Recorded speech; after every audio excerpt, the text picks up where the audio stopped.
To examine the causes of life, we must first have recourse to death.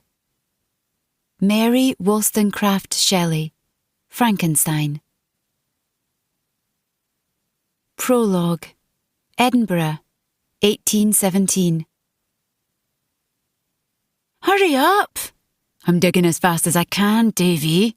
Well, dig faster. The night was nearly moonless, so Davy, standing on the damp grass, wasn't able to see Munro roll his eyes down in the grave he was in the process of digging up. It was taking longer than normal. The wooden spade Munro had managed to steal from behind the inn down on Farbanks was smaller than the metal one he'd started off with tonight. But it was also quieter. That was the important thing. Ever since Thornhill Kirkyard had hired a guard to watch over the graves, keeping quiet was essential. Already, 3 of their friends had been picked up by the guard and were unable to pay their fines. Davy hadn't seen them on the streets since. Something was wrong. Davy couldn't quite put his finger on it, but something seemed strange tonight. Maybe it was the air.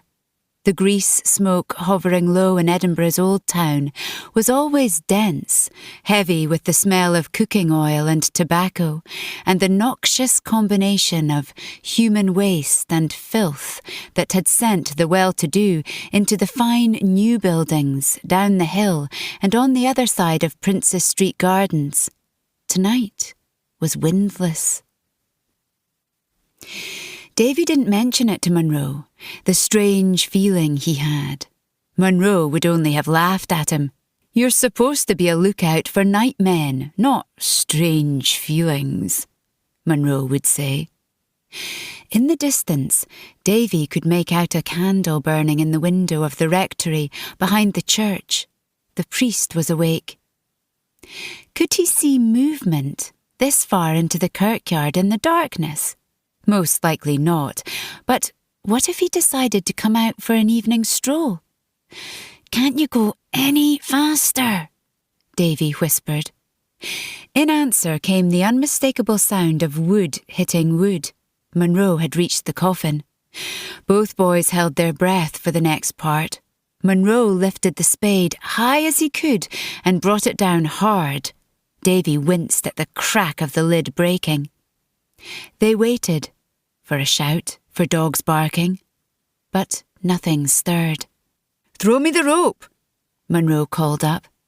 Davy did as he was told, and within a few moments, Munro had expertly tied the rope around the dead body's neck. "Now, pull!"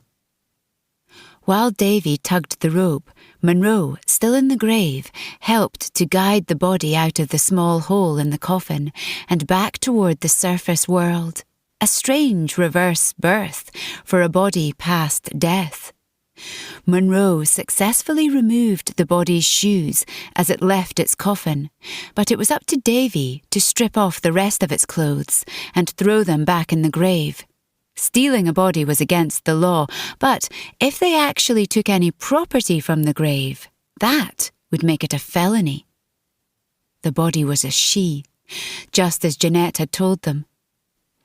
Jeanette worked as a spy for whichever resurrection man paid her the best that week, sneaking around funerals, standing just close enough to make sure that whoever was being buried hadn't been given an expensive stone slab atop the coffin to prevent the very crime they were currently committing. "No Mort safe and no family," Jeanette had said when she showed up at the door to Munro's flat in Flesh Market Close, scratching her neck and grinning up at him from beneath her curtain of copper hair. Jeanette couldn't be more than 14, but she was already missing more than a few teeth. Or at least, not much family anyways. Coffin looked cheap too, pine or something like it. "Weren't pregnant, were she?" Munro had asked hopefully, raising his eyebrows. Doctors were so keen to dissect the bodies of pregnant women that they were willing to pay double.